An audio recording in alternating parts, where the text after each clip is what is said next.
L'Afrique se dote d'une nouvelle feuille de route pour mieux appréhender les défis de développement à travers le numérique. Le futur livré aujourd'hui a été le slogan du sommet Transform Africa à Kigali. Nous irons à Bobo-Dioulasso pour le retour des pèlerins du Hajj 2013. Ils étaient environ 1 millier à avoir effectué le voyage de la Terre Sainte pour accomplir ce pilier de l'islam. Le Tour cycliste international du Faso enregistre une autre victoire de l'Algérie, mais le maillot du leader reste toujours la propriété du Burkina Faso. Nous irons sur la route du Tour pour l'étape de ce jour. Nous parlerons cinéma dans ce journal avec la sortie du premier long métrage de la réalisatrice ivoirienne Marguerite Aboué. Aya de Yopougon est le film d'animation que les cinéphiles de Ouagadougou pourront voir à l'Institut français de cette ville. Donc la réalisatrice est notre invitée ce soir. Bonsoir madame. Voilà, ce sont les titres qui seront développés pour vous dans cette édition de l'actualité. Bienvenue à tous et merci de suivre le 20h de la télévision du Burkina. Le sommet Transform Africa dote l'Afrique d'un plan stratégique décliné en 5 points pour la transformation numérique du continent. Le sommet de Kigali, qui a évalué le chemin parcouru depuis Connecter l'Afrique, a connu la participation de 6 chefs d'État, dont le président du Faso, Blaise Compaoré. La conclusion de la rencontre nous sera livrée tout à l'heure par nos envoyés spéciaux Jean Zongo et Évariste Kombari qui rentrent à peine de Kigali et qui s'affairent pour que nous ayons ce reportage au cours de cette édition. Mais nous poursuivons ce journal avec le président du Faso qui, dès son arrivée à Kigali, a reçu la visite de son homologue Paul Kagame. Un dîner gala a ensuite été organisé à l'honneur des chefs d'État Évariste Kombari et Jean Zongo. Arrivé lundi dans la capitale rwandaise et aussitôt installé à son hôtel, le président du Faso, Blaise Compaoré, a reçu dans la soirée la visite du président Paul Kagame lors du sommet, venu lui souhaiter une bonne arrivée. Après un bref tête-à-tête, les deux chefs d'État se retrouvent au dîner gala offert à l'ensemble des 6 chefs d'État présents à Kigali et aux partenaires du sommet Transform Africa.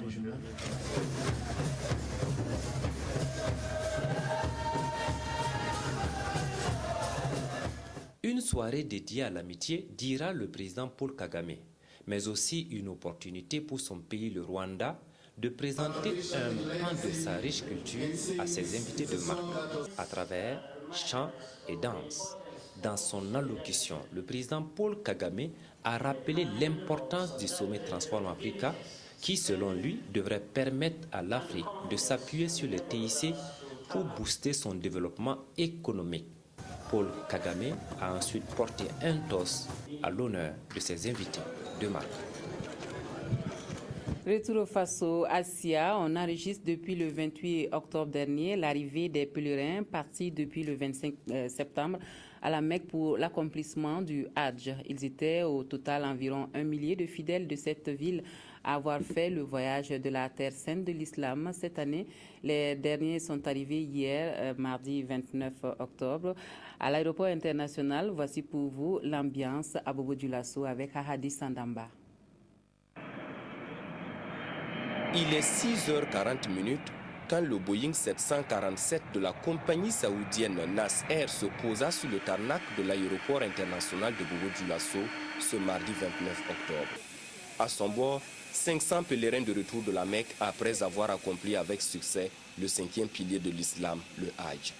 Et à son pied, les autorités locales pour leur souhaiter la bienvenue. Cela s'inscrit dans la dynamique des autorités nationales et régionales d'accompagner les pèlerins à leur départ de Bobo-Dioulasso et de Ouagadougou et également à leur retour venir les souhaiter bonne arrivée au niveau en terre burkinabé. Et en tout cas profiter encore, bénéficier et demander les bénédictions que la paix règne au Burkina Faso. Nous pensons que c'est une dynamique pour accompagner les populations, chacun dans son domaine respectif, chacun dans sa religion respective, afin en tout cas que la paix règne toujours au Burkina Faso. Pour tous ces pèlerins, c'est la joie de retrouver la mère patrie ainsi que la famille après plus d'un mois passé en terre sainte où ils ont beaucoup prié aussi bien pour les siens que pour la paix au Burkina Faso. On a prié pour tous les musulmans et toutes les populations du Burkina. On a sali prié, donner la paix au Burkina Faso et les gens de Burkina. Paix, on vit dans la paix et sans souffrance. Nous sommes très contents d'être revenus en bonne santé chez nous au Burkina Faso. À la Mecque, nous avons prié pour la population et les autorités de notre pays et nous remercions les organisateurs. Du côté de l'organisation, c'est la satisfaction totale quant à la réussite du Hajj 2013. Tout le monde est content cette année. L'organisation était très bien, très parfaite. On a fait beaucoup de choses, mais c'est le gouvernement qui nous a aidés beaucoup avec toutes ces organisations que vous voyez. Donc, vraiment, on remercie tous les groupes ensemble. Tous les groupes ont beaucoup travaillé cette année. C'était vraiment bien. Cette année, le retour des pèlerins burkinabés a connu une innovation. Innovation qui a permis de convoyer d'abord les pèlerins à destination de la capitale économique avant ceux de Ouagadougou, dont le premier convoi est prévu pour ce 30 octobre, très tôt dans la matinée. Les élus nationaux se sont fait une idée des difficultés que connaît le sous-secteur de la pêche au Burkina Faso et ils pourront mieux mener le plaidoyer à l'hémicycle pour son essor. Il a fallu qu'ils se rendent sur le terrain, notamment sur le site du barrage hydroélectrique de la Kompienga, pour mesurer l'ampleur des efforts à fournir pour booster l'aquaculture et en faire un levier de développement durable. Kwame Bama, Analyse Sikiri. De Bagré, les députés membres de la Côte, la Commission du développement économique et de l'environnement se sont rendus à Fada et à Pama, dans la Kompienga. Le programme élaboré en collaboration avec le ministère des Ressources animales et halieutiques leur a permis de rendre une visite de courtoisie aux autorités afin de les situer sur l'objet de leur mission dans leurs localités respectives. Puis, ils ont eu des échanges avec des acteurs de terrain, notamment les pêcheurs et les transformatistes de poissons et leurs encadreurs, que sont les représentants de l'UTP, l'unité technique du périmètre. Sans détour, ces différents acteurs se sont succédés pour évoquer les difficultés qu'ils rencontrent pour mener leurs actions et activités diverses autour du barrage de la Kompienga, une infrastructure que les membres de la Côte ont visitée. Nous avons appris un peu comment est-ce que, à tous les niveaux, les acteurs se battent pour que cette activité soit porteuse. Mais malheureusement, c'est un domaine qui a encore besoin de beaucoup de restructuration, de beaucoup d'harmonisation pour que l'activité vraiment porte comme ce qu'on aurait pu attendre d'elle. De ces échanges avec les députés, il est ressorti d'autres problèmes concernant la durée du temps d'arrêt des activités de la pêche qui est de 90 jours et l'encadrement insuffisant des pêcheurs. Les élus qui ont effectué également le déplacement dans le village de Tunga où on écoule les produits de la pêche en tirent des enseignements. J'ai remarqué que les femmes sont vraiment dynamiques dans ce secteur, au niveau de la transformation, au niveau de la commercialisation. Elles ont posé un problème important, qui est le problème du manque de comptoirs de vente. Manque de comptoirs de vente, ce qui les amène à amener parfois le poisson à Ouagadougou. Et nous savons quand il y a des intermédiaires, le plus souvent, et les choses ne se passent pas comme on veut. Nous sommes dans un pays sahélien. Et quand on a l'eau, on essaie effectivement de pêcher, mais à côté, il ne faut pas que les gens oublient que notre première vocation, c'est l'agriculture. Donc il faut que le gouvernement également ne perde pas de vue cet aspect en mettant en place un système d'information et de sensibilisation des populations. Les députés poursuivront en soutenant que beaucoup d'efforts ont été faits, mais beaucoup reste à faire pour permettre au barrage hydroélectrique de la Kompianga de répondre à une de ses vocations, qui est de procurer des revenus aux ménages à travers les produits de la pêche et de contribuer à l'économie nationale.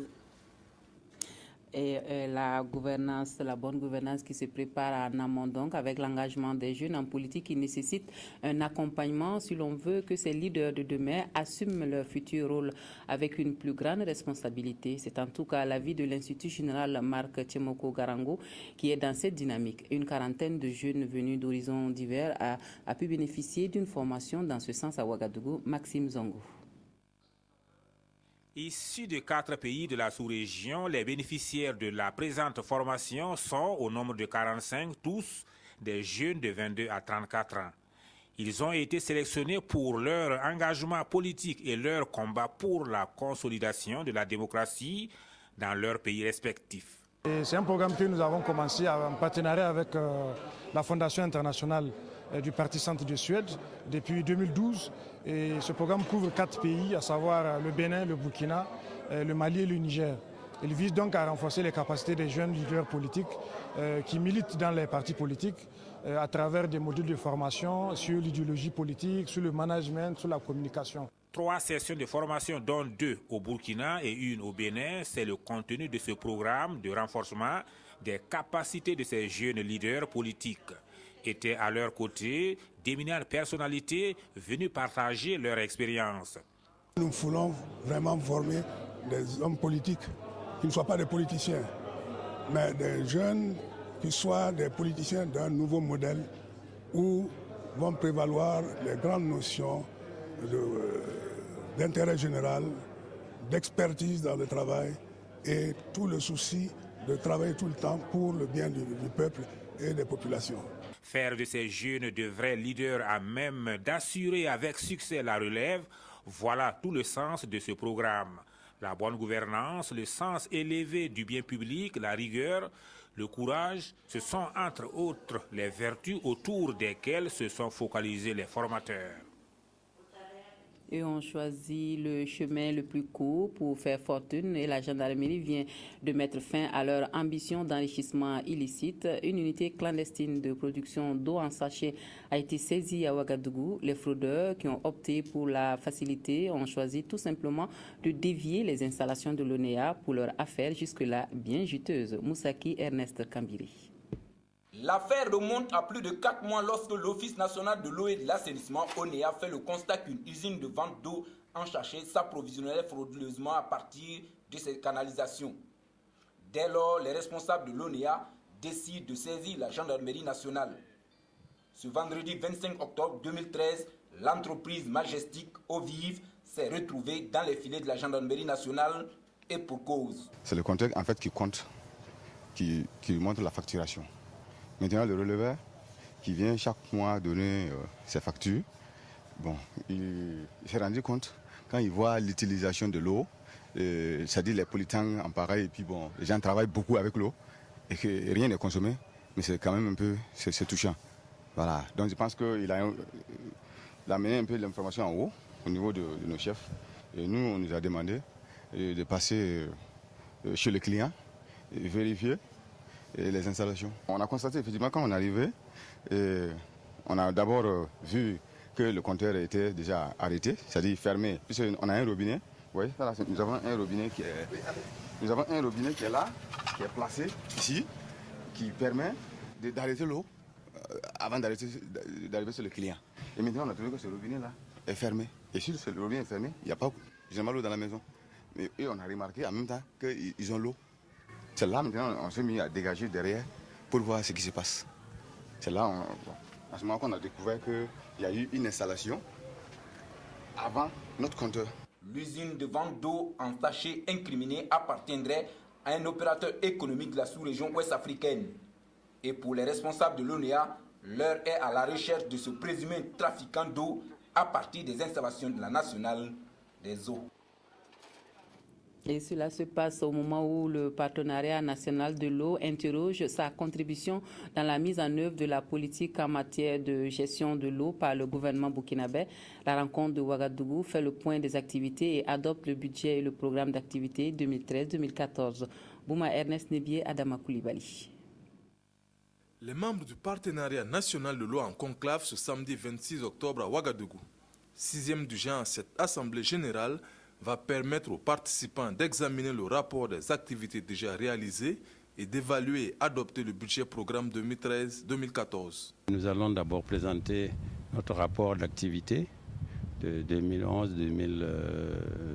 jusqu'à nos jours et également faire le rapport financier, le rapport d'activité, le rapport financier et présenter également notre budget programme pour 2013-2014. Créé le 28 février 2002 à Ouagadougou, le partenariat national de l'eau est une association composée de professionnels du domaine hydraulique. Elle accompagne l'État dans la mise en œuvre de sa politique en matière de gestion intégrée des ressources en eau. Elle se donne entre autres pour mission la sensibilisation des populations à une utilisation saine et rationnelle de l'eau, le développement des relations mutuelles avec les partenariats nationaux de l'eau et la contribution à une large diffusion et vulgarisation de tous les textes juridiques régissant la gestion des ressources en eau. Des orphelins qui pourront avoir une scolarité sans difficulté cette année, et cela grâce à des partenaires qui ont pensé à leur octroyer des bourses d'études. Les bénéficiaires sont du centre Berlin Sultan Ahmed de Ouagadougou, les généreuses donatrices, les ONG, UEFA et IAH, sié Sylvestre Da. Les représentants de l'ONG allemande UEFA et de l'ONG turque IHH au secours des enfants vulnérables du centre Berlin Sultan Ahmed, l'arrondissement numéro 9 de Ouagadougou. Ils sont venus régler la scolarité des 140 orphelins que le centre encadre et leur distribuer des sommes d'argent. 12 millions de francs CFA ont été mobilisés pour cette opération. 100 civarında yetime sponsorluk yapmaktayız Burkina Faso'da. On a distribué une certaine somme qui se fait tous les trimestres pour qu'ils puissent subvenir à leurs besoins concernant leur éducation, parce que c'est très important, surtout dans le continent africain. Il faut qu'on puisse contribuer justement à l'orphelinat, mais aussi par rapport à leur éducation. C'est primordial. Okuldan istifade etmesine inşallah çaba göstereceğiz. Les pensionnaires du centre et l'ONG Secours Humanitaire qui s'investissent dans leur prise en charge saluent le geste des deux ONG donatrices. IHH et UEFA sont implantés au Burkina depuis 2006 et leurs actions se résument en des œuvres sociales à travers le pays. L'école primaire publique de Talarguin, en 50 ans, a formé plus de 8000 citoyens. L'événement a été marqué d'une pierre blanche le 26 octobre dernier, un jubilé d'or qui a réuni anciens et actuels élèves et enseignants et toute la population pour cet anniversaire. Ismaël Diloma Sirima, Jacques Lamissa Tarpaga. En un demi-siècle, l'école primaire publique de Talarguin a vu passer 14 directeurs, 77 enseignants et plus de 8000 élèves. Le jubilé d'or de ce premier établissement de Samba était l'occasion d'une communion entre les anciennes promotions et la promotion actuelle. D'abord, je rends hommage à tous les enseignants et tous ceux réellement qui ont contribué, qui nous ont accompagnés dès les premiers jours de l'école. J'avoue quand même que vous savez que les tout premiers jours, le tout petit enfant ne sait pas où il va. Alors donc, c'est grâce à eux, grâce à leur soutien, à leurs conseils, surtout qui nous ont façonnés. Nous sommes très heureux de constater que dans cette école, la parité est bien respectée. Et nous avons constaté qu'il y a autant de filles que de garçons dans cette école, ce qui est une bonne chose. Et nous lançons donc un appel à toute la population afin qu'ils travaillent à une meilleure éducation de tous les enfants de ce pays. Avec 68 élèves et une classe en 1963, l'école compte aujourd'hui 425 pensionnaires et dispose de 6 salles de classe. L'établissement connaît toutefois un déficit de 1200 tables bancs.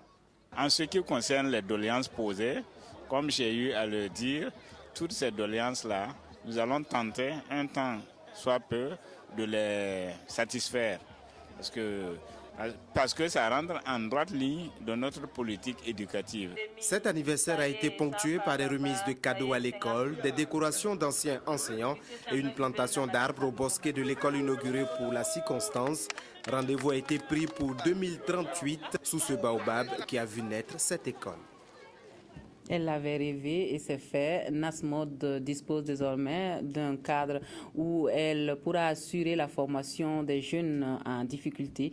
Cette structure de formation en couture, stylisme, coiffure et maquillage cinéma avait émis le vœu d'ouvrir ses portes à cette couche défavorisée. Et cela est désormais une réalité grâce à des partenaires. Le centre est estimé à plus de 200 millions de francs CFA. Il a été inauguré hier à Zalissa Sanfo Peggy Ouedraogo.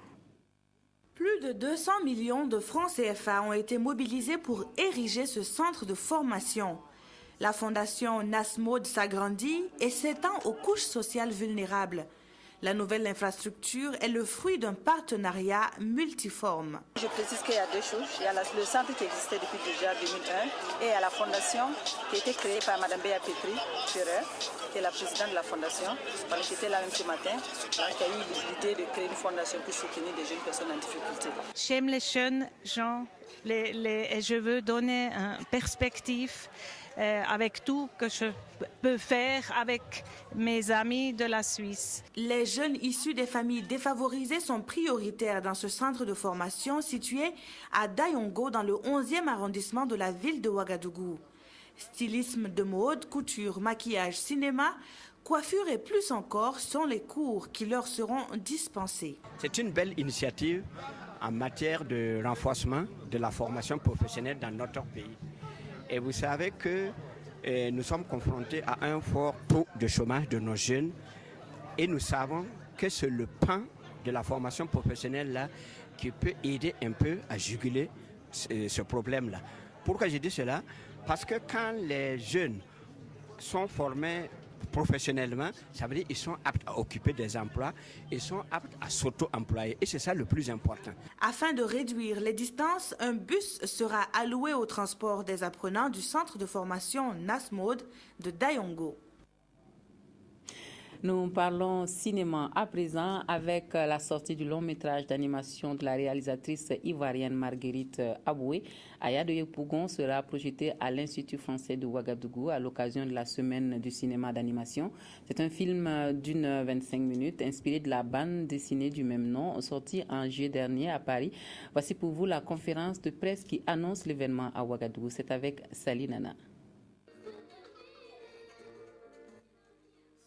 En juillet dernier à Paris, suivi d'une tournée africaine débutée à Abidjan puis à Dakar, le film Aya de Yopougon de la réalisatrice Marguerite Aboué est à Ouagadougou.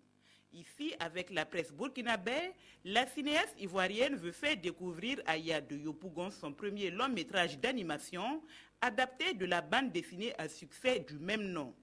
Un film d'1h25 que la réalisatrice qualifie d'autofiction.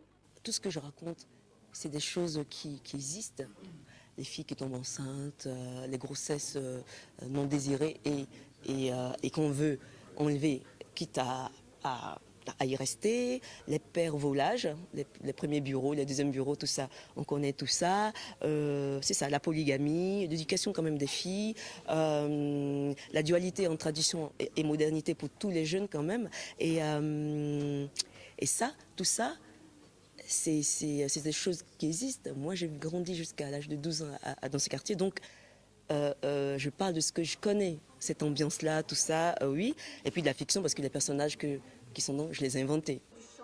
Aya de Yopougon relate la vie de Aya, habitante de Yopougon, un quartier populaire d'Abidjan. Marguerite Aboué décrit avec humour piquant une Afrique gaie et moderne.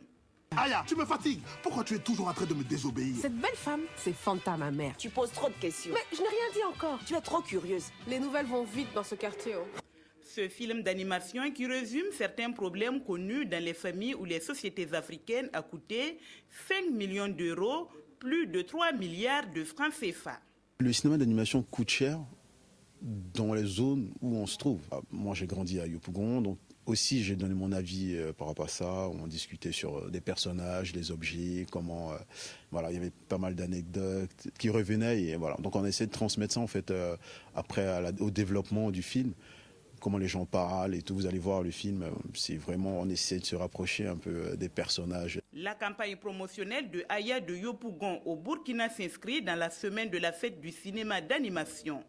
Aya de Yopougon sera à l'affiche à l'Institut français de Ouagadougou le jeudi 31 octobre prochain à partir de 18h. Et nous recevons la réalisatrice d'Aya de Yopougon sur notre plateau. Bonsoir Marguerite Aboué. Bonsoir. Alors dites-nous, comment se porte Aya de Yopougon depuis la sortie du film en juillet à Paris? Alors Aya va bien. Les lecteurs qui l'ont connue avec les livres sont de l'avoir bougé, parce que c'était une demande des lecteurs, vraiment. Qui voulait continuer cette aventure Aya. En la voyant marcher, il se demandait mais comment on parle, comment vous marchez, on veut sentir le son de tous ces personnages, on veut sentir le bruit c'est vrai, de l'Afrique et c'est cette musicalité aussi qu'elle a, et puis cette bande son et donc c'était important aussi pour nous de poursuivre un peu l'aventure. Alors, on l'a vu, Aya est inspirée de la bande dessinée du même nom. Donc, si on parlait d'abord de cette bande dessinée, comment elle est née, qui est Aya, quels sont ses combats réellement? Alors, cette bande dessinée est née d'une envie de montrer une Afrique heureuse, une Afrique qui vit, une Afrique urbaine, moderne. Et parce que moi, vivant en France, étant heureuse, c'est vrai, en France, avec ma famille, j'étais un peu mal à l'aise de l'image que me rendaient les médias européens, français, sur ce continent. C'était toujours ce mauvais côté, l'Afrique misérabiliste qui t'en joue la main un peu comme ça vers l'Occident. Et moi, j'avais vraiment envie de montrer comment vivent les Africains et non pas comme ils meurent. Et je pense que c'était ça. Donc, cette image-là ne me plaisait pas et je voulais, c'est vrai, dire aux Français, parce que je vis en France, je vais vous emmener, moi, en Afrique. Bon, ça se passe en Côte d'Ivoire, mais ça aurait pu se passer à Ouaga, à Dakar et ailleurs. Et donc, c'est la genèse un peu d'Aya. Et puis donc, j'ai fait le premier tome. Le premier tome est sorti fin 2005. Et tout de suite, il a eu le prix du premier album Angoulême. Angoulême, c'est un festival mondial de la bande dessinée. Et au départ, c'est vrai que c'est assez bizarre parce que lors des dédicaces, il n'y avait que des Blancs qui attendaient pour une dédicace. Et j'étais un peu gênée, je me suis dit, mais tiens, c'est bizarre, j'ai quand même fait une histoire africaine, c'est ça. Et puis petit à petit, on a commencé à avoir des couples mixtes, et puis des Noirs. Et aujourd'hui, c'est vrai que la moitié des lecteurs d'Aya sont des Noirs, et ça, c'est une grande victoire. Donc en fait, cette histoire a commencé comme ça, après on a fait le tome 2, puis 3, et on s'est arrêté au tome 6. Oui. Et d'où vous êtes venue l'idée d'en faire un film, Aya de Yopougon? Pourquoi cette nécessité quand on sait que de toute façon on a donné un peu le coût de ce film-là, 5 milliards de francs CFA, 3 milliards de francs CFA, 5 millions d'euros. Ça coûte cher. Pourquoi ne pas avoir opté pour un film, une fiction tout simplement? En fait, une fiction aussi coûte cher.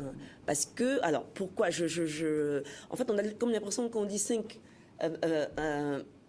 millions d'euros, c'est énorme effectivement, puisque traduit en CFA. Alors là, mais il faut savoir que Aya, le film, c'est 3 années de fabrication, c'est 200 personnes qui travaillent tous les jours, et c'est des techniques qui coûtent cher. Donc effectivement, on a une maison de production, on a des producteurs qui demandent, enfin en tout cas qui font un budget et qui vont chercher en tout cas de l'argent. Et le but, c'est quand même de pouvoir, que le film, après, au cinéma, puisse justement rembourser, en tout cas, tous ceux qui ont financé ce film. Donc, c'est vrai que ça coûte cher, mais c'est beaucoup de travail, beaucoup de personnes. Vous êtes l'auteur de la bande dessinée, on va dire, vous êtes écrivain au départ, et vous vous retrouvez réalisatrice. Comment ça s'est passé? Est-ce que ça a été plus facile ou est-ce que ça a été plus difficile? Alors, c'est pas facile parce que je suis bien entourée. J'ai bien été entourée par des professionnels, justement, par le dessinateur Clément Breury qui a monté une maison de production avec deux autres amis, et parce qu'ils avaient justement envie de pouvoir réaliser leur propre bande dessinée, leurs propres histoires. Et donc, moi, j'étais vraiment en confiance avec ces personnes. Et justement, les dessinateurs, les animateurs, tout ça, c'était des gens qui ont voulu participer à ce projet parce que c'est une première, en fait, en France, un film d'1h25 qu'avec des noms de comédiens africains financés en France et qui sortent dans les grandes salles de cinéma, et je sais, c'est une première. Donc il y a énormément de personnes qui sont venues d'eux-mêmes en disant mais moi je veux travailler sur ce projet et donc, c'était pas... J'ai beaucoup été aidée, en tout cas. Okay, alors, le film, vous l'avez dit, a été bien accueilli en France. Qu'est-ce que vous attendez du public burkinabé? On sait que, de toute façon, le public burkinabé est devenu très exigeant avec le FESPACO. Est-ce que vous pensez que vous pourrez conquérir ce public-là? Alors, déjà, c'est une bande c'est un dessin animé, pardon. Donc, c'est un autre support. Hein. Mais moi, j'ai juste envie... bon, c'est vrai que là, le film va passer à l'Institut français jeudi, mais ce que j'aimerais, c'est qu'ensuite, il puisse justement être projeté dans les cinémas de la ville.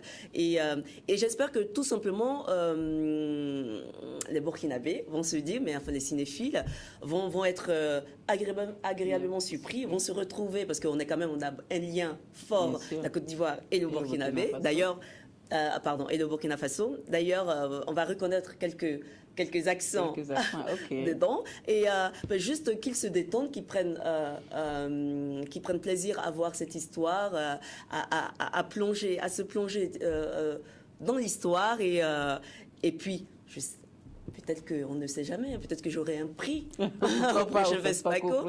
Alors, la sortie de votre film se fait à Ouagadougou en pleine semaine du cinéma d'animation. Est-ce que c'est le meilleur cadre pour vous, pour la promo, pour le lancement en tout cas de ce film-là à Ouaga ici? Oui, je pense que c'est pour ça que j'ai accepté moi de faire partie justement de ce festival. On a commencé à Dakar, hein, on était à Dakar avant. Le film a été bien accueilli au Sénégal et en plus, je rencontre énormément de jeunes africains qui aimeraient faire ce métier-là, qui font de l'animation, qui font des dessins. Et je pense que c'est l'occasion justement de réunir tous ces jeunes, toutes ces personnes qui veulent en faire leur métier, et puis les professionnels en tout cas qui en vivent. Parce qu'il faut savoir qu'il y a des gens qui vivent du dessin animé, de la bande dessinée, et que ce n'est pas qu'un rêve, et que avec une bonne formation, on peut, les jeunes peuvent aussi en faire un métier. Le dessin animé, généralement, les films d'animation, généralement, on dit que c'est pour le jeune public, pour les enfants. Alors, est-ce que Aya est vraiment destinée qu'aux enfants? Aujourd'hui, vous savez, on peut tout raconter en bande dessinée ou en dessin animé. C'est un support qui aide même à mieux comprendre les choses, à ne pas se prendre au sérieux, et puis à pouvoir parler de tout. Donc, Aya se regarde en tout cas en famille, mais moi je conseille quand même à partir de 10 ans jusqu'à 110 ans, à partir du moment qu'on a les yeux valides. Alors, on va souhaiter bon vent à Aya. Merci. Et puis, on espère vous retrouver au FESPACO prochain. Je serai là. Okay. Je serai là. Merci beaucoup. Merci Marguerite Aboué d'être venue sur notre plateau pour nous parler de votre premier long métrage Aya de Yopougon, qui est inspiré de votre bande dessinée du même nom. Merci et bonne suite à vous. Nous poursuivons ce journal donc avec la musique burkinabé qui a le vent en poupe ces derniers temps. Après la brillante victoire de l'artiste musicien Smarty au prix Découverte RFI, c'est le jeune Greg qui est nominé au festival Poro Awards en Côte d'Ivoire. Le jeune talent burkinabé entend maintenir haut le flambeau de la musique burkinabé et c'est à cet événement qui est à sa 3e édition. Mais Greg a besoin que ses fans et le public burkinabé jouent à leur tour leur partition en votant massivement pour lui. Voici donc l'appel de Greg lancé ce matin au micro de Nicolas Zigani. Cette année, on a été contacté comme quoi j'ai été nominé dans la catégorie meilleur espoir africain. Voilà, en compétition avec Serge Beno, Fous Odigé du Ghana et puis un autre groupe ghanéen, le groupe Double. Voilà, donc je demande tout simplement à toute la population burkinabé de voter pour moi. Le vote se fait par le net. Vous rentrez dans Google, Vous tapez www.abidjan-festival.com/vote/e-espoir masculin.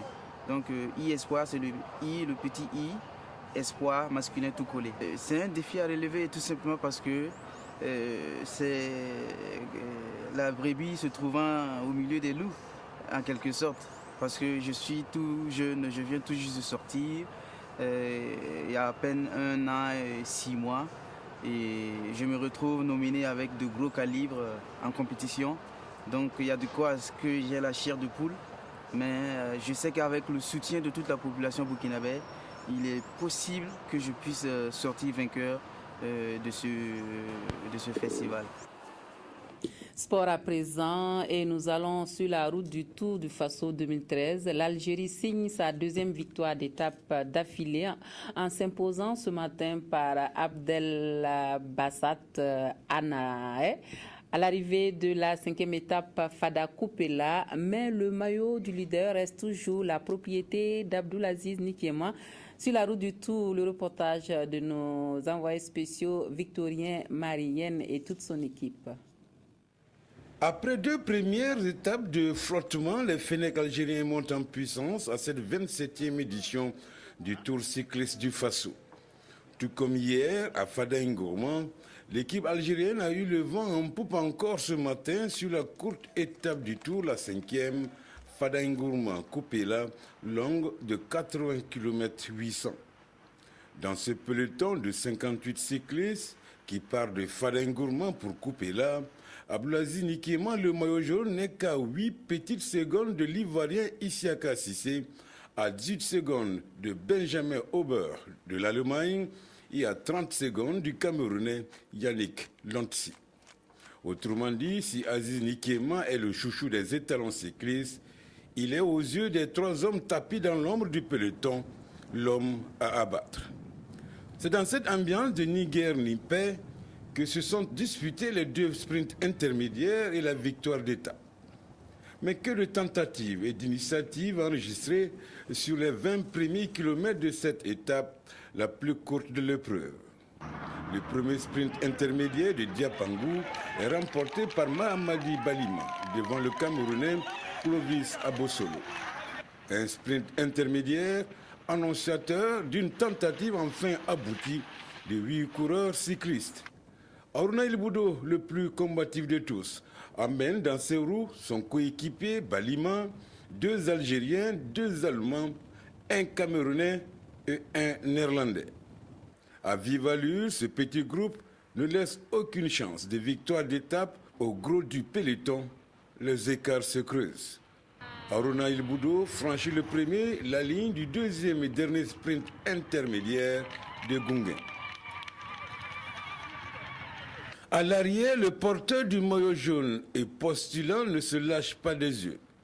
Le petit groupe de tête fait son entrée dans la ville de Koupela, ponctué par un sprint ravageur à l'arrivée. L'Algérien Abdelbassat Anache est un dur à cuire. L'Algérie égalise le Burkina sur le nombre de victoires d'étape. On a gagné le 2e victoire pour l'Algérie et l'équipe elle rentre dans le tour maintenant parce que le début du tour il est très difficile pour nous parce que la chaleur et on a fait des chutes et problèmes mécaniques, mais on a réussi maintenant. Il reste 5 étapes, on jouait pour gagner le maximum des étapes.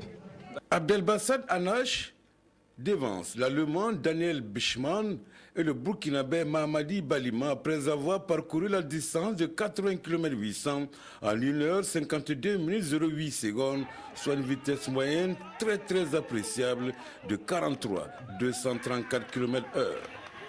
Une 2e victoire consécutive qui sonne le réveil des Verts algériens. Hier, nous n'avons pas eu l'étape et aujourd'hui encore, à la 5e étape, nous n'avons pas eu l'étape. Mais j'ai dit au début de la compétition que notre objectif au niveau de cette compétition 2013, c'est le maillot jaune. Nous avons eu le maillot jaune talonné par Cissé, dont les secondes sont réellement très minimes. Alors en ce moment, il faut faire beaucoup de choix. Ou aller au risque pour chercher les étapes et tu peux perdre rapidement le maillot jaune qui a 8 secondes parce qu'une fois même qu'il vient premier, il a 10 secondes de bonification. Une fois qu'il prend même les sprints intermédiaires, il a 3 secondes de bonification. Donc, tout l'encadrement technique, les entraîneurs nationaux, dans notre stratégie, c'est surtout protéger les maillots jaunes. C'est avec une légitime fierté qu'Aruna Ilboudou endosse son énième maillot rose de la combativité. Abdoulaziz Nikema conserve toujours les maillots verts et jaunes. Son rival, Isiaka Cissé de Côte d'Ivoire, porte le maillot de l'intégration. Demain, la 6e étape mènera le peloton de Ouagadougou à Koudougou, 99 km 300. Voilà, on nous fait signe du côté de la régie que tout est fin prêt pour le compte-rendu du sommet Transform Africa qui a doté l'Afrique d'un plan stratégique décliné en 5 points pour la transformation numérique du continent. Le sommet de Kigali qui a évalué le chemin parcouru depuis Connecter l'Afrique a connu la participation de 6 chefs d'État dont le président du Faso Blaise Compaoré. Les conclusions de la rencontre avec nos envoyés spéciaux à Kigali, Jean Zongo et Évariste Kombari. En 2007, l'Afrique prenait à Kigali au Rwanda l'engagement de se connecter à la large bande haut débit. 6 ans après, le sommet Transform Africa examine les acquis et jette les bases d'une nouvelle vision. Il s'agit pour nous ici à Kigali en 2013 de jeter les bases pour un développement du continent africain qui sera basé sur le haut débit, le broadband particulièrement, qui nous permettrait d'utiliser toutes les potentialités des outils des technologies de l'information et de la communication qui seront à notre disposition aujourd'hui. Nous voulons partager en fait ensemble ici une vision 2020 de nos chefs d'État pour que dans les 7 années à venir, nous puissions faire de ce continent un continent émergent. Le sommet Transform Africa, qui a connu la participation d'un millier de personnes, a permis aux chefs d'État, aux présidents d'institutions, aux opérateurs de téléphonie mobile, mais aussi à des hommes d'affaires, de partager leurs expériences respectives pour avoir réalisé un progrès dans le domaine des TIC dans un délai relativement court. L'expérience du Rwanda a retenu l'attention. C'est clair que l'Afrique est connectée, il se connecte de plus en plus. L'exemple du Rwanda, à l'époque, on avait à peu près 2% de la population qui avait accès à la téléphonie mobile. Aujourd'hui, on parle de 65%. À l'époque, on avait moins de 1% qui avait accès à l'Internet. Aujourd'hui, on parle de 50%. À l'époque, il n'y avait rien comme fibre optique. Aujourd'hui, on parle de tous les 30 districts connectés, 500 institutions gouvernementales connectées. On parle de 5000 km de fibre optique partout dans le pays. On parle de broadband qui atteint 10% de la population.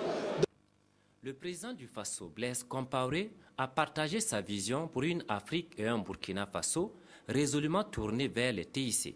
Nous pouvons rattraper nos grands retards à partir de la connectivité.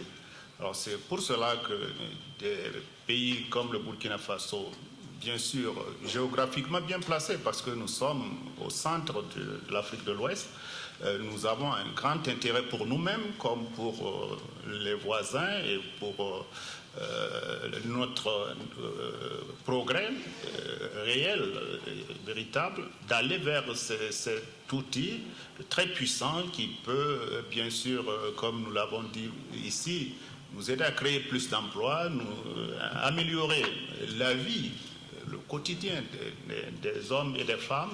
Donc nous, au niveau du Burkina, du point de vue, comme on dit souvent chez nous, sur le papier, nous sommes prêts.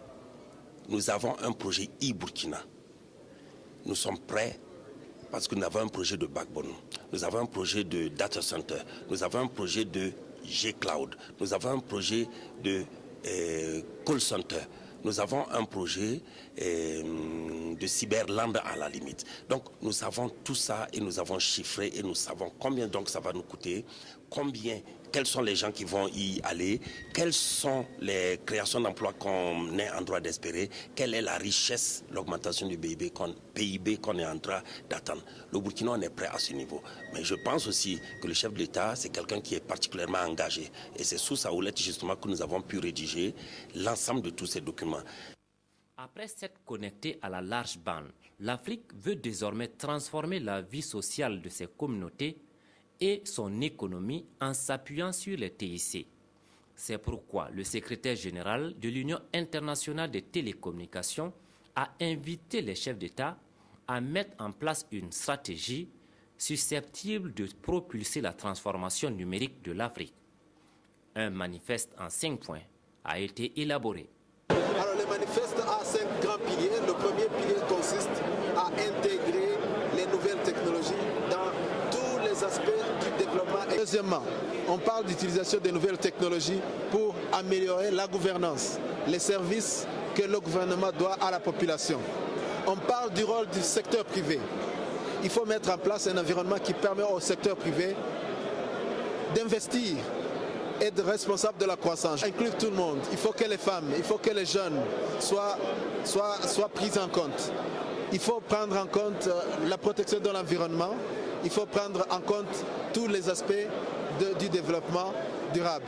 Donc voilà les aspects, quelques aspects du manifeste. Mais on est revenu, le 5e pilier, c'est de compléter le travail non accompli. L'ambition de l'Afrique est de passer d'un continent consommateur de TIC en un continent producteur de TIC dans les années à venir. Voilà pour ce rendez-vous du 20h de la télévision du Burkina. Merci à vous de nous avoir suivis. Très bonne soirée à tous et à toutes. À demain.